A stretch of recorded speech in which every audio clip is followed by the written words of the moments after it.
नमस्ते मित्रों। मित्रों से कहीं मोदी जी की याद तो नहीं आ गई। खैर, इस दौर में मोदी जी की याद आना लाजमी है और उनको याद करना भी चाहिए, क्योंकि उनकी खुद की पत्नी तो याद करती है नहीं। कम से कम आप और हम ही उनको याद कर ले। आज हमारा जो प्रथम चैप्टर था स्वर्णिम भारत, उसके एंड की ओर अपन अग्रसर हो रहे हैं। 5-7 राजवंश बचे हैं। आज हम उनमें से 2-3 राजवंश पढ़ेंगे। बाकी जो कल हमारा वीडियो होगा 2 राजवंश, उसमें पढ़कर अपन उस पहले चैप्टर को ख़त्म कर देंगे और उसके बाद अपन जो हमारा दूसरा चैप्टर है मध्यकालीन भारत का इतिहास, वो अपन शुरू करेंगे। तो देखिए, आज हमारा जो राजवंश है वो है पल्लव।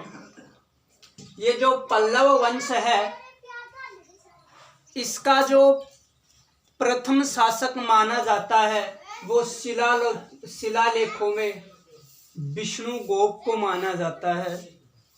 ये जो पल्लव वंश है, इसका प्रथम राजा शिलालेखों में किसको माना गया है?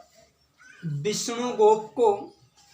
उसके अलावा इस वंश में महेंद्र वर्मा प्रथम, या हम कहे महेंद्र वर्मन प्रथम हुए। ये वास्तु निर्माण के निर्माता थे, स्वयं भी वास्तुकला को जानते थे और इन्होंने अपने शासनकाल में पत्थरों को तराशकर अनेक मंदिरों का निर्माण करवाया। इन्होंने अपने नाम से अपनी राजधानी में एक तालाब खुदवाया और जिस तालाब का नाम पड़ा महेंद्र तालाब। इसने स्वयं ने मत विलास परहमन नामक नाटक की रचना की। ये खुद भी एक नाटककार था, एक लेखक था। इससे यह मालूम चलता है कि जो पल्लव वंश था उसमें साहित्य एवं कला का भी विकास, प्रगति के साथ गति पकड़ी थी विकास ने भी। और साहित्य का जो महेंद्र वर्मा प्रथम था, उसने स्वयं ने भी साहित्यक रचना की है और इनके दरबारों में भी अनेक साहित्यक लोग रहा करते थे। 610 ईस्वी में चालुक्य राजा पुलिकेशिन सेकंड ने इस महेंद्र वर्मा को युद्ध में हरा दिया।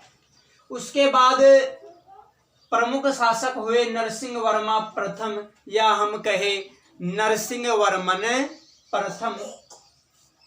इस नरसिंह वर्मन प्रथम ने महेंद्र वर्मा प्रथम के द्वारा पुलिकेशिन सेकंड की हार का बदला लेते हुए 642 ईस्वी में पुलिकेशिन सेकंड को युद्ध में हराया और उसकी राजधानी वतापी पर भी अधिकार जमा लिया। इस वतापी का कई जगह नाम बादामी भी मिलता है। उसके बाद आए परमेश्वर वर्मा प्रथम, या हम कहे परमेश्वर वर्मन प्रथम। इस परमेश्वर वर्मा प्रथम को चालुक्य राजा विक्रमादित्य ने 655 ईस्वी में हराया और इसकी राजधानी सांची पर अधिकार कर लिया। हम कह सकते हैं कि चालुक्य राजा पुलिकेशिन सेकंड की हार का बदला विक्रमादित्य ने 655 में परमेश्वर वर्मन को हराकर एवं उसकी राजधानी पर कब्जा कर लिया।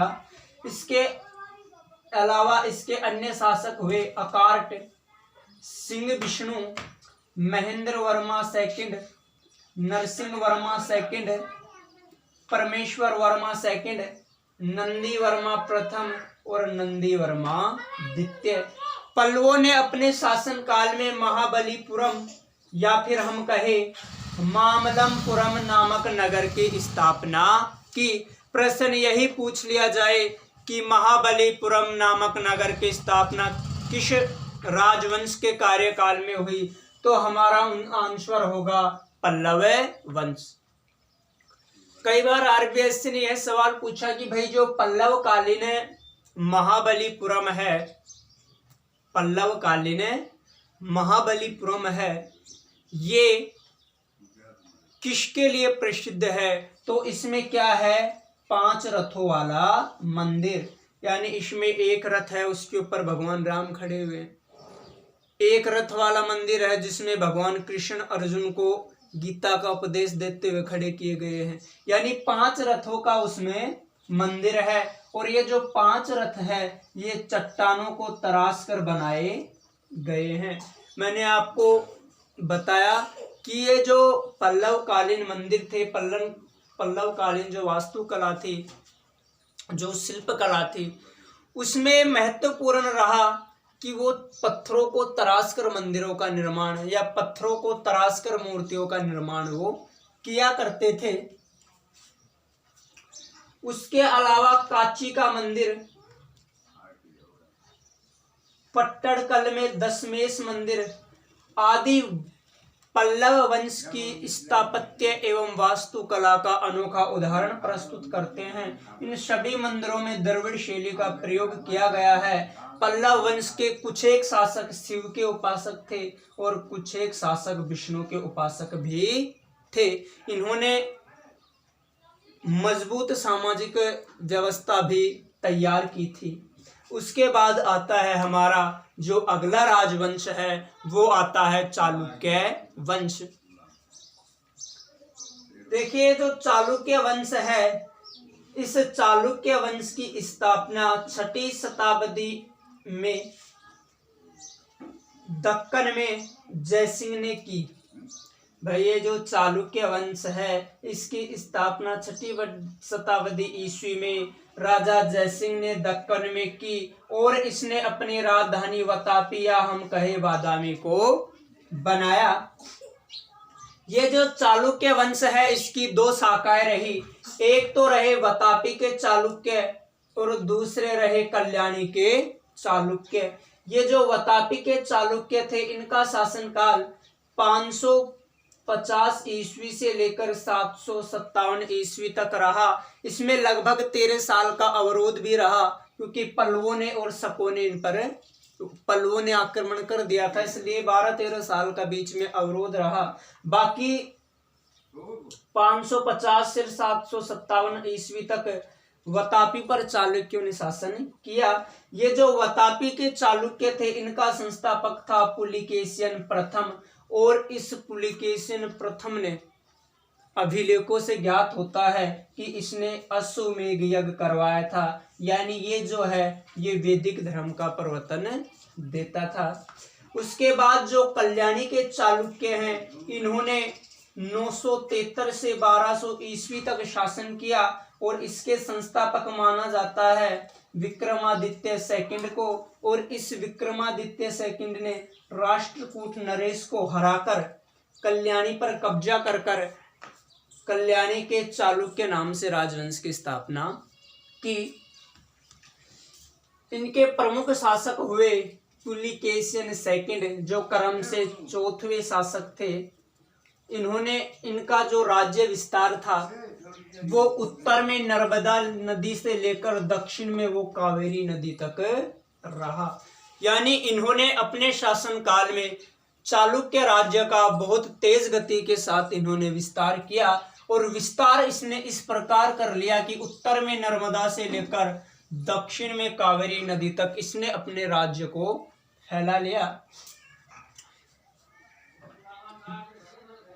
642 ईस्वी में पल्लव राजा नरसिंह वर्मा ने इस पुलिकेशिन सेकंड को युद्ध में हराया। उसके बाद आता है सत्याश्रय। सत्याश्रय को पृथ्वी वल्लभ महाराज के नाम से भी जाना जाता था। प्रश्न ये आ जाए कि पृथ्वी वल्लभ महाराज की उपाधि किस शासक के पास थी, तो हो जाएगा, क्या हो जाएगा भाई, चालुक्य शासक सत्याश्रय। इसने चोल राजा राजराज से युद्ध किया और युद्ध में ये हार गया। उसके बाद आया सोमेश्वर प्रथम। इस सोमेश्वर प्रथम ने चोल शासक राजाधिराज को कोपम के युद्ध में न सिर्फ हराया, उसे मौत के घाट ही उतार दिया। यानी जो चोल राजा राजाधिराज था वो कोपम के युद्ध में सोमेश्वर प्रथम के हाथों मारा गया। हमने ये चोल वंश में देख भी लिया था। उसके बाद आते हैं विक्रम षष्ठ, जो क्रमशः 7वें शासक थे। इन्होंने अपने कार्यकाल में चालुक्य विक्रम नाम से एक समूह चलाया। कई जगह इसका नाम विक्रांत भी मिलता है, यानी विक्रमादित्य और विक्रमांक। प्रश्न ये पूछ लिया जाए कि भाई विक्रमांक के नाम से किस शासक को जाना जाता है, तो वो हो जाएगा विक्रमादित्य। जो विक्रमादित्य षष्ठ, जो कि चालुक्य वंश के क्रमशः 7वें शासक थे, जिन्होंने चालुक्य विक्रम संवत भी चलाया था। इन्होंने युद्ध किया और युद्ध के बाद इन्होंने काची पर अधिकार भी कर लिया। इनके दरबार में विल्हन नामक कवि रहता था और इस कवि ने विक्रमादेव चरित्र नामक ग्रंथ की रचना की। प्रश्न ये आए कि भाई जो विक्रमोदेव चरित्र नामक ग्रंथ है उसके रचयिता कौन है, तो हो जाएगा कवि विल्हन। और ये जो विक्रमादेव चरित्र ग्रंथ है ये किससे संबंधित है? चालुक्य राजा विक्रमादित्य षष्ठ की महानता से और उसके जीवन परिचय से। ये जो चालुक्य थे ये मूल रूप से हिंदू थे, लेकिन उसके बाद भी इन्होंने बौद्ध एवं जैन धर्म का विकास किया। कई मंदिरों का, कई मठों का, तो कई गुफाओं का भी इन्होंने निर्माण करवाया। विक्रमपुर में मंदिर एवं झील चालुक्य कला एवं वास्तुकला स्थापत्य का एक अनोखा उदाहरण है। इनके दरबार में एक विद्वान विज्ञानेश्वर रहा करता था। इस विज्ञानेश्वर ने मितक्षरा व्याख्या की और ये जो मितक्षरा व्याख्या है ये आज हिंदू कानून के रूप में जाना जाता है। यानी आज हमारे जो हिंदू रूढ़िवादी कानून है कि हमें झूठ नहीं बोलना चाहिए, हमें ऐसा करना चाहिए, हमें विवाह ऐसा करना चाहिए, ये है और वो है, ये इनकी व्याख्या मिताक्षरा व्याख्या में की गई है, जो आज हिंदू कानून से प्रचलित है। और इसकी रचना किसने की थी? विज्ञानेश्वर, जो चालुक्यों के दरबार में विद्वान था। उसके बाद भारत पर कई बाह्य आक्रमण भी हुए। हमारा जो अगला टॉपिक है, अगला कहीं और हम कहें हमारा जो अंतिम टॉपिक है वो है बाह्य आक्रमण। इस कड़ी में शक, कुषाण, शंक, हूण और आत्मीहारी जो वंश थे वो हमारे सिलेबस में दे रखे हैं। आज हम शक देख लेंगे, बाकी जो अगला वीडियो आएगा उसमें हमारे जो तीनों वंश बचेंगे हम उन तीनों वंशों को देख लेंगे। देखिए जो शक वंश है ये मूलतः मध्य एशिया के थे।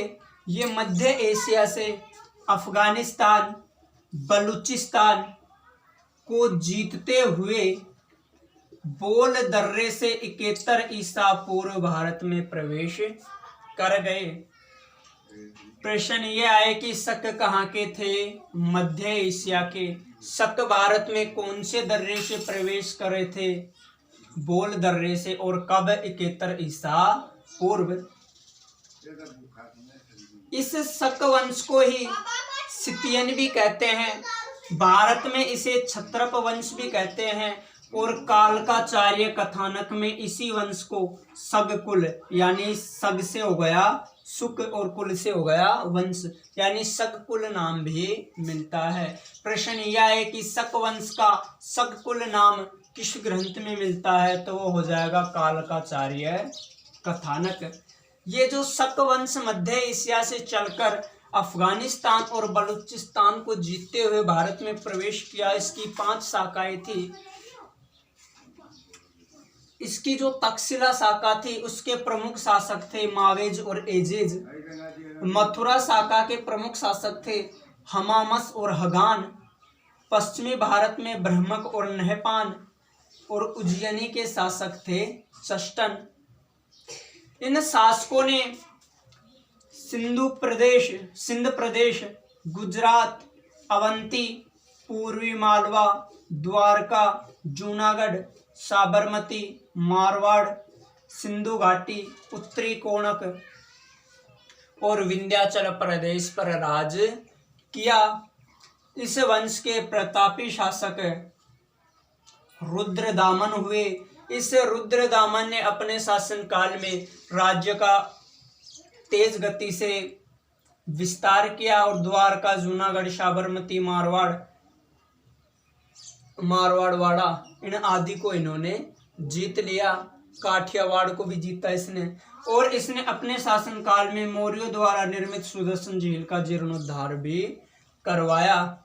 इसके बाद देखिए जो 57 ईसा पूर्व मालवा के शासक विक्रमादित्य ने शकों को पराजित किया और इसी खुशी में उसने 57 ईसा पूर्व विक्रम संवत या मालवा संवत के नाम से एक नया कैलेंडर चलाया।